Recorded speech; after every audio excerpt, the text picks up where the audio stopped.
삼성이 대단한 것은요, 그들의 그런 여러 가지 성과도 있지만 철학이라는 거예요. 삼성그룹의 철학 중에 하나가 인재경영입니다. 인재경영. 사람이 중요하다는 거예요. 사람을 잘 세우는 것, 교육해서 세우는 것이 중요하다. 이 인재경영이라는 것이 최근에 1980년, 90년, 2000년대 들어서 생겨난 것이 아니라 이것이 1950년대, 그러니까 이건희 그 회장의 아버지 이병철 씨가 처음 삼성물산을 세웠을 때 1950년대에 그 철학을, 경영 이념을 세웠대요. 그게 대단한 것이죠. 1950년대는 일자리가 없고 사람들이 많았을 그때인데도 오히려 그는 사람이 중요하다. 사람을 잘 훈련시키고 교육해서 기업 경영에 이렇게 사용하는 것이 중요하다는 거예요. 한 사람이 10,000명을 먹여 살리는 그런 기업 되게 하겠다는 그런 생각이 1950년대 그 아버지, 할아버지 때부터 생겨났다는 것이죠. 그래서 이 삼성이라는 것이 물론 이건희 회장 때 더 크게 발전했지만 사실은 이병철, 이건희, 그리고 지금 또 누굽니까? 이재용. 참 이게 그런 것이 중요한 것 같아요. 한 세대에서 끝나는 것이 아니라 다음 세대, 또 그 다음 세대로 이어지는 것이 너무나 중요하다. 우리의 믿음도 그렇습니다.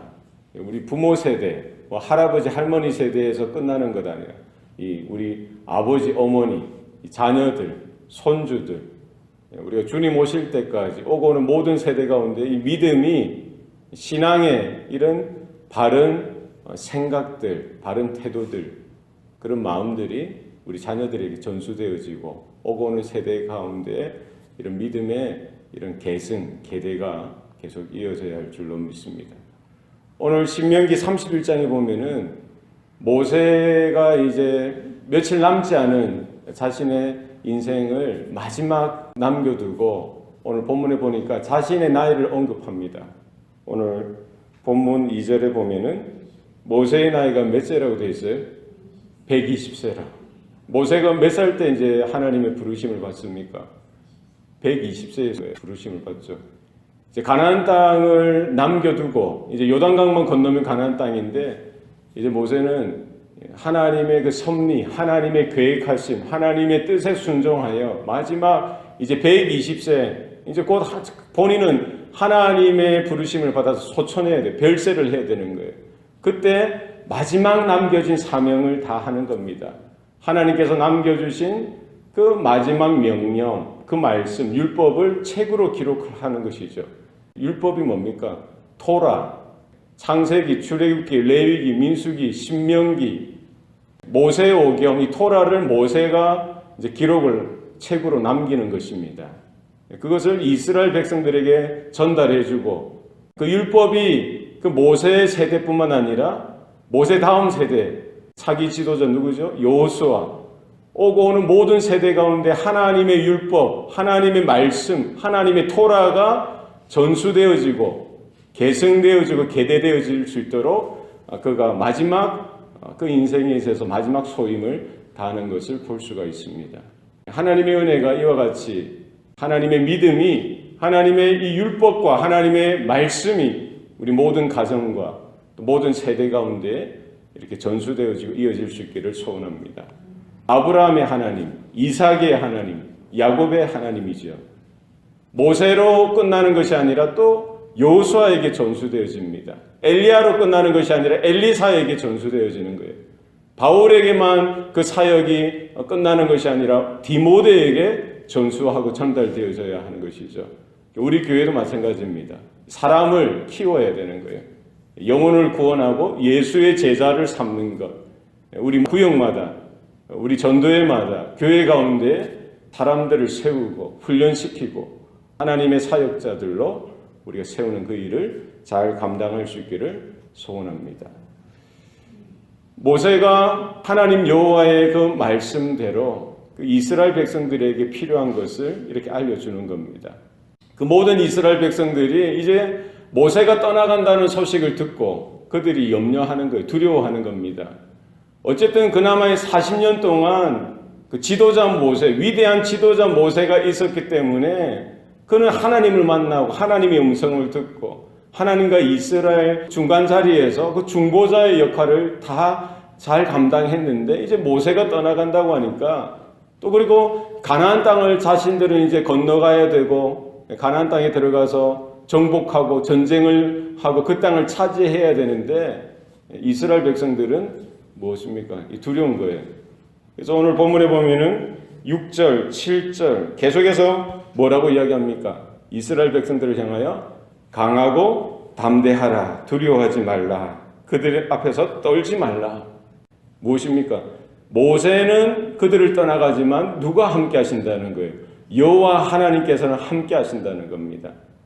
이 모든 사역의 주인, 모든 사역을 다스리시고 통치하시고 인도하시는 분은 누구시라는 거예요? 하나님 여호와라는 거예요. 모세를 의지하고 모세를 이렇게 더 믿고 신뢰하는 것도 뭐 필요하겠지만 모세는 결국 하나님이 쓰시는 하나님의 사람이고 하나님의 종이고요. 결국 누가 일을 하신다는 겁니까? 하나님께서 이스라엘 백성들을 먼저 앞서가셔서 그들이 그 땅을 정복하고 정착하는 모든 일에 누가 책임져 주시겠다는 겁니까? 하나님께서 책임져 주시겠다는 거예요. 강하고 담대하라, 두려워하지 말라는 겁니다. 이스라엘 백성들이 가져야 될 영적인 태도는 뭡니까? 하나님을 바라보라는 거예요. 사람 모세가 아니라, 위대한 지도자 모세가 아니라 그 배후에 역사하셨던 하나님께서 여전히 우리와 함께 하시고 그 하나님께서 우리의 삶을 주장하시고 인도하신다는 분명한 사실을 깨닫고 믿음으로 설 것을 분명히 말씀하고 있습니다. 우리도 목회자 한 사람, 그 어떤 영적인 지도자 한 사람 의존하고 믿는 것, 신뢰하는 것 중요하지만 우리 절대적으로 믿어서는 안 된다는 거예요. 절대적으로 의지해서는 안 된다는 겁니다. 사람은 사람이라는 거예요. 누구를 바라보셔야 됩니까? 하나님만 바라보시길 바랍니다. 하나님께서 교회를 인도하시고 가정을 붙들어 주시고 우리의 성도들의 삶을 주장하여 주시는 줄로 믿습니다. 여호수아에게도 똑같은 말을 또 해주는 겁니다. 너도 강하고 담대하라. 놀라지 말라. 두려워하지 말라. 이 백성을 거느리고 여호와께서 그들의 조상에게 주리라고 맹세하신 땅에 들어가서 그들에게 그 땅을 차지하게 하리라. 누가 그렇게 하신다는 거예요? 하나님께서 약속하신 그 언약대로 하실 테니까 너는 지도자로서 하나님만 바라보고 강하고 담대하게 이 백성들을 거느리고 나아갈 것을 분명히 권면하고 있는 것입니다. 중요한 것은 뭡니까? 사람은 있다가 하나님이 정해주신 그 시간만큼 사역하는 겁니다.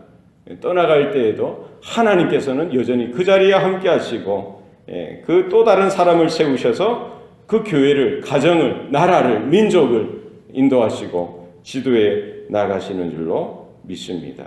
중요한 게 뭡니까?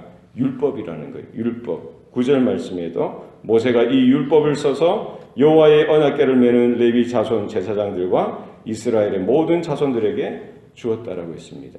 그 율법을 제사장들과 장로들에게 맡기고요.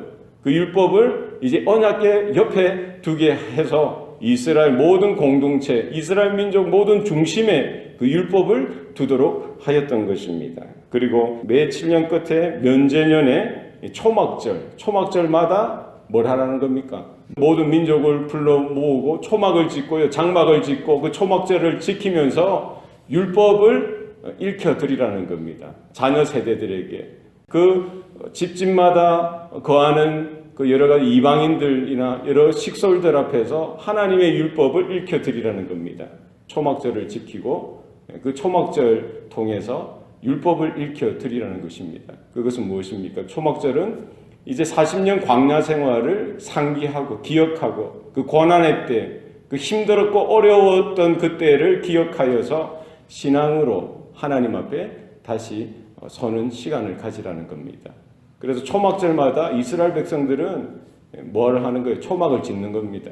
초막을 지어서 광야에서 살았던 그 시절을 기억하면서 그 시절에 그들이 어떻게 그 힘들고 어려운 시대를 견뎌내고 걸어왔는지, 무엇을 따라 살아왔는지를 상기하라는 겁니다. 그 중심에 뭐가 있었다는 거예요? 하나님의 말씀이 있었다는 겁니다.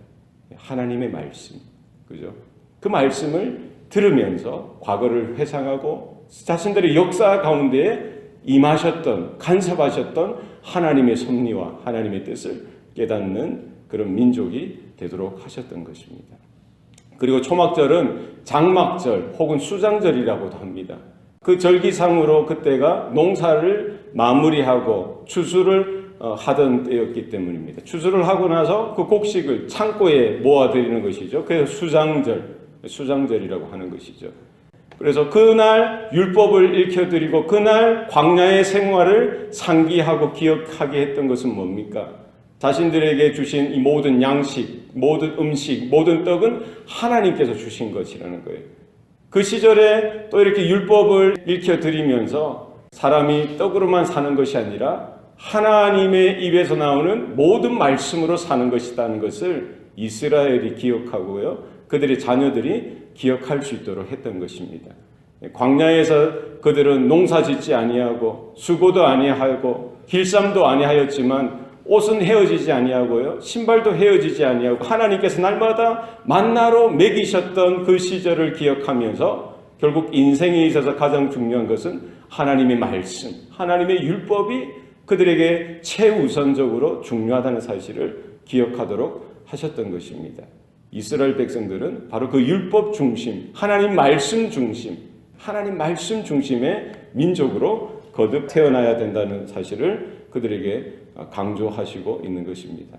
모세가 마지막 이제 120세의 생명을 다하면서 이스라엘 백성들에게 마지막 진액과 같은 그 하나님의 메시지를 선포하고 그들의 믿음의 유산으로 남겨주었던 것, 바로 하나님의 율법, 하나님의 말씀을 그들의 삶의 중심으로 삼고 가나안 땅에 들어가서도 이방 사람들처럼 우상을 섬긴다든지 세상을 사랑한다든지 돈을 사랑한다든지 이와 같은 세속적인 삶을 살아가는 것이 아니라 날마다 하나님께로 돌이키고 하나님의 말씀을 듣고 하나님의 말씀에 순종하여 하나님의 그 말씀의 인도하심을 따라 살아가게 될 것을 강조하고 있는 것입니다. 그들의 그런 타락한 본성을 모세는 알죠. 내가 있을 때에도 너희들이 목이 꼿꼿해서 이렇게 하나님 앞에 강팍하게 완악하게 행동하지 않았느냐. 그래도 내가 없을 때는 오죽하겠느냐 염려하는 모세의 심정은 뭡니까? 가나안 땅에 가서도 하나님의 말씀 앞에 날마다 돌이키고 마음을 새롭게 하여서 그 하나님의 말씀을 쫓아서 살아갈 것을 분명히 거듭해서 당부하고 강조하고 있는 것입니다.